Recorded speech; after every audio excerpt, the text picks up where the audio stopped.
കോടാനുകൂടി നന്ദി പറഞ്ഞുകൊണ്ട് ഈ തിരുവൾത്താരയിൽ സാക്ഷ്യം പറയാൻ പ്രത്യക്ഷീകരണത്തിൻ്റെ സാക്ഷിയാക്കി മാറ്റിയതിന് അമ്മയ്ക്ക് ആയിരം നന്ദി പറയുന്നു.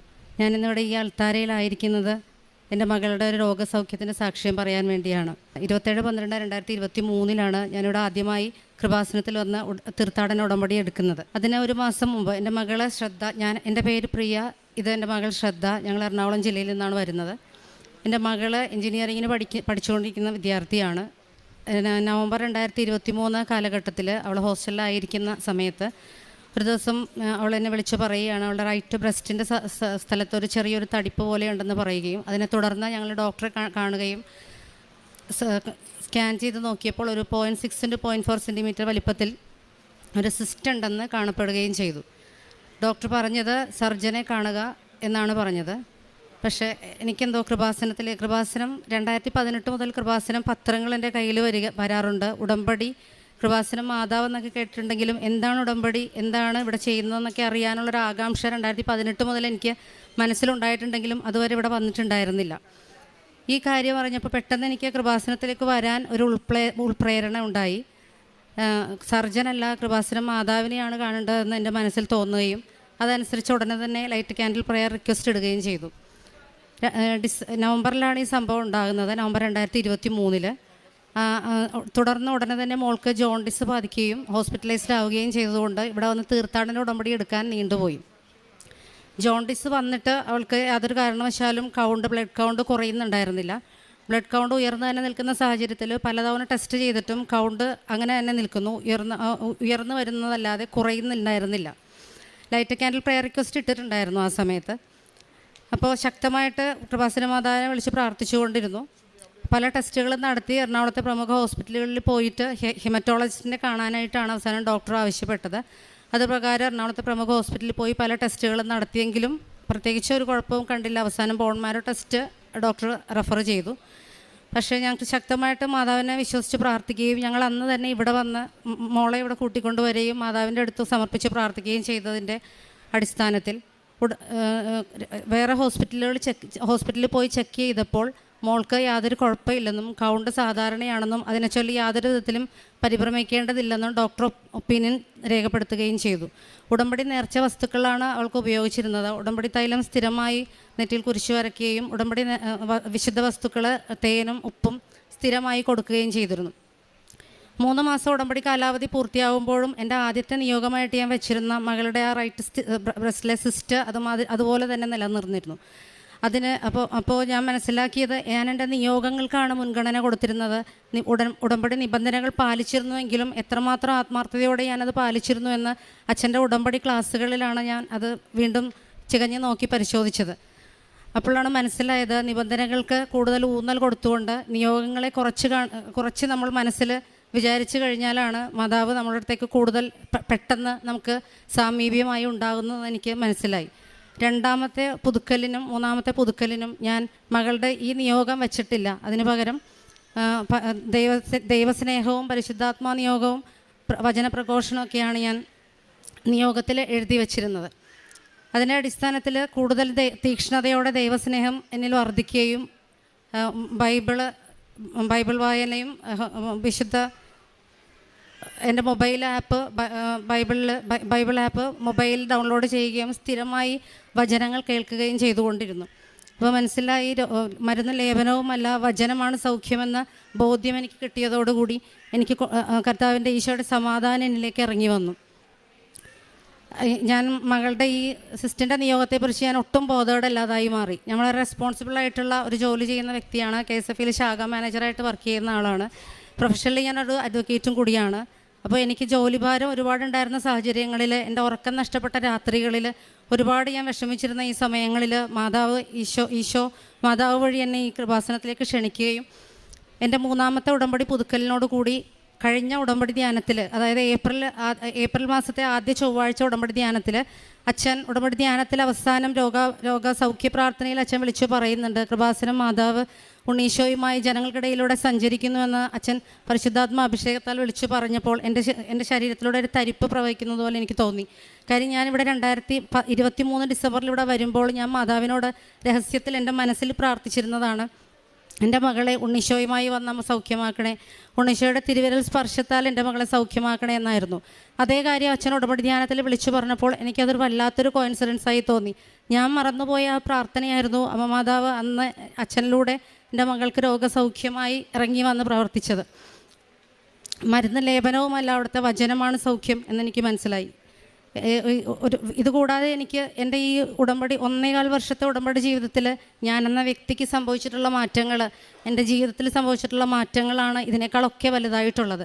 ഞാൻ രണ്ടാമത്തെ ഉടമ്പടി പുതുക്കലിൽ ഞാൻ വെച്ചിരുന്നത് പരിശുദ്ധാത്മാ അഭിഷേകമായിരുന്നു. ഞാൻ ഒരു ദിവസം എൻ്റെ പാതിമയക്കത്തിൽ, ഞാനൊരു ഉച്ച സമയത്ത് പാതിമയക്കത്തിലായിരുന്ന സമയത്ത് ഞാനിങ്ങനെ കാണുകയാണ്, ഒരു 5 മിനിറ്റേ ആയിട്ടുള്ളൂ കണ്ണടച്ചിട്ട്. അപ്പോൾ ഈശോ ഇങ്ങനെ ഒരു തൂവെള്ള വസ്ത്രമെടുത്ത് ഈശോ നിൽക്കുന്നു. ഈശോയിൽ നിന്നും വരെ വെളുത്ത ഒരു പ്രകാശം, വളരെ ശക്തമായിട്ടുള്ള ഒരു പ്രകാശം ഈശോയിൽ നിന്ന് ഇറങ്ങി എൻ്റെ തിരുനെറ്റിക്കകത്തുകൂടി ശിരസിലേക്ക് പ്രവഹിക്കുന്നതായും അതിൻ്റെ ശരീരത്തിൽ കറണ്ട് പാസ് ചെയ്യുന്നത് പോലെ അവർണ്ണനീയമായിട്ടുള്ള വാക്കുകളാൽ പറഞ്ഞറിയിക്കാൻ പറ്റാത്ത ഒരു വല്ലാത്തൊരു അവർണ്ണനീയമായിട്ടുള്ള അനുഭവമായിട്ട് എനിക്കത് മാറി. രക്തത്താലും വെള്ളത്താലും മാത്രമല്ല, ഈശോ ആത്മാവിനാലും സ്നാനം കഴിപ്പിക്കും എന്ന് വചനം വായിച്ചിട്ടുണ്ട്. ഈശോയുടെ അങ്ങനെ ആ ഒരു അനുഭവം എനിക്ക് അതുപോലെ തോന്നി. അത് ആ സമയത്തിന് ശേഷം പെട്ടെന്ന് ഞാൻ ഞെട്ടി ഉണർന്നിട്ട് എൻ്റെ മൊബൈലിലുണ്ടായിരുന്ന ബൈബിൾ ആപ്പ് തുറന്ന് ഞാൻ നോക്കിയപ്പോൾ ലൂക്ക 1:35 വചനമാണ് എനിക്ക് ആദ്യമായി കിട്ടിയത്. അതായത് പരിശുദ്ധ അമ്മയ്ക്ക് ഈശോയെ ആ ഒരു സമയത്ത്, ഈശോ പ്രഗ്നൻ്റായ സമയത്ത് ലഭിച്ച ആ വചനം, പരിശുദ്ധാത്മാവ് നിൻ്റെ മേൽ വരും, അത്യുന്നത ശക്തി നിന്നിൽ വ്യാപരിക്കും എന്ന വചനം എനിക്ക് കിട്ടി. എനിക്കത് വളരാത്ത വലിയൊരു കോയിൻസിഡൻസ് ആയിട്ട് തോന്നിയൊരു സംഭവമാണത്. അതുപോലെ തന്നെ വേറൊരു അനുഭവം എനിക്ക് ഉണ്ടായിട്ടുണ്ട്. ഞാൻ ഇങ്ങനെ ഉറക്കത്തിന് പാതി ഉറക്കത്തിൽ ഞാൻ ഇങ്ങനെ ആയിരിക്കുന്ന സമയത്ത് പരിശുദ്ധ കുർബാന സ്വീകരണത്തിന് ആളുകൾ ഇങ്ങനെ വരിയിൽ നിൽക്കുന്നു.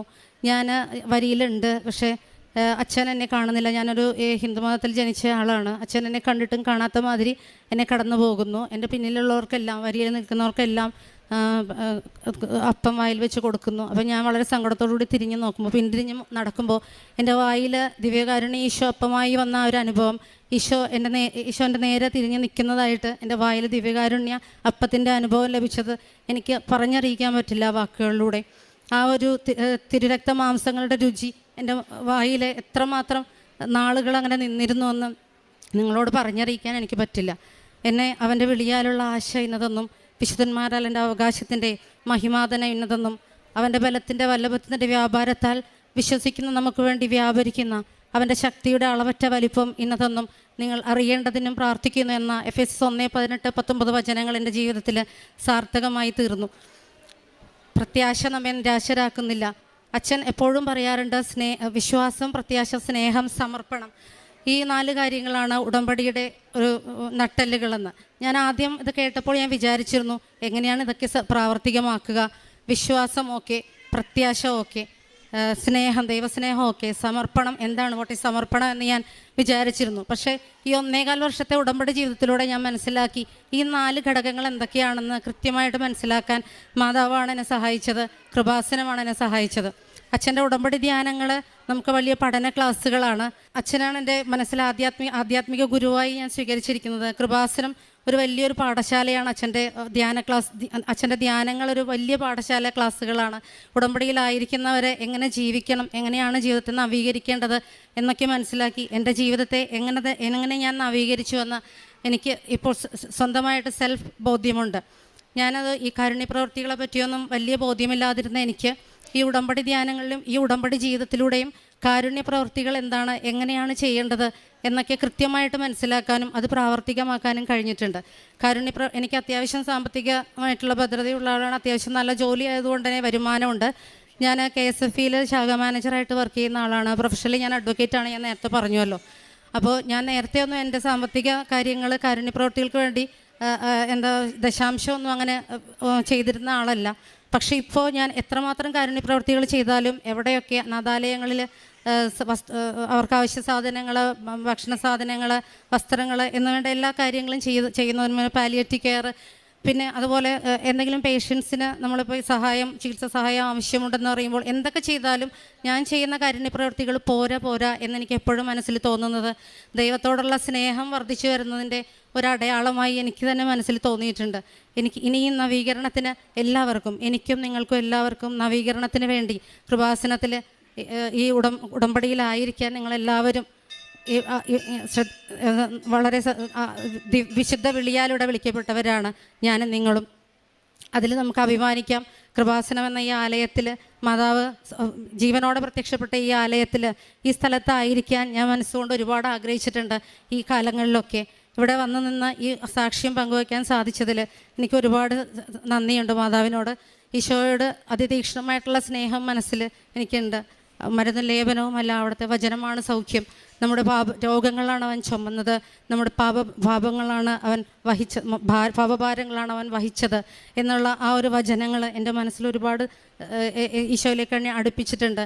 ഞാൻ എത്ര പാപിയാണെങ്കിലും, ഞാൻ എത്രമാത്രം താഴ്ന്ന സ്ഥിതിയിലുള്ള ആളാണെങ്കിലും ഈശോ എല്ലാവരെയും, നിങ്ങളെ ഒരുപോലെ സ്നേഹിക്കാൻ തയ്യാറായിട്ട് നിൽക്കുന്നതാണെന്ന് എനിക്കറിയാം. നിങ്ങൾക്ക് ആ ബോധ്യം ഉണ്ടാകട്ടെ എന്ന് പ്രാർത്ഥിക്കുന്നു.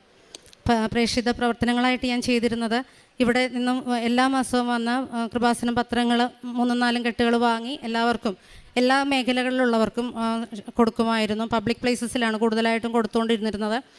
അതുകൂടാതെ കൃപാസനത്തിൽ കോയിൻസ്, നമ്മുടെ മാതാവിൻ്റെ ലോക്കറ്റുകൾ വാങ്ങി ആവശ്യക്കാർക്ക്, ആവശ്യമെന്ന് എനിക്ക് തോന്നുന്ന ആൾക്കാർക്ക് എല്ലാവർക്കും കൊടുക്കുമായിരുന്നു. ഈശോയെ പറ്റിയും മാതാവിനെ പറ്റിയും എനിക്ക് അറിയാവുന്ന, എനിക്ക് തോന്നും ഇന്ന ആൾക്കാരോട് പറയണമെന്ന് തോന്നുന്നവരോടൊക്കെ ഞാൻ പറയുമായിരുന്നു. എൻ്റെ ഡെയിലി ബ്രെഡും അച്ഛൻ്റെ ധ്യാനങ്ങൾ ഞാൻ എന്നും സ്റ്റാറ്റസ് ആക്കാറുണ്ട്. ഇതൊക്കെയാണ് ഞാൻ ചെയ്തിരുന്ന പ്രേക്ഷിത പ്രവർത്തനങ്ങൾ. ഈശോയ്ക്കും അമ്മയ്ക്കും എന്നെ ഈ വിശുദ്ധ വിളിയാലൂടെ വിളിച്ചു നിർത്തി ദൈവസ്നേഹത്തിൽ ആഴപ്പെടാൻ അനുവദിച്ചതിന് 1000 നന്ദി പറയുന്നു. എനിക്ക് രോഗസൗഖ്യം തന്നതിന് ഈശോയ്ക്കും അമ്മയ്ക്കും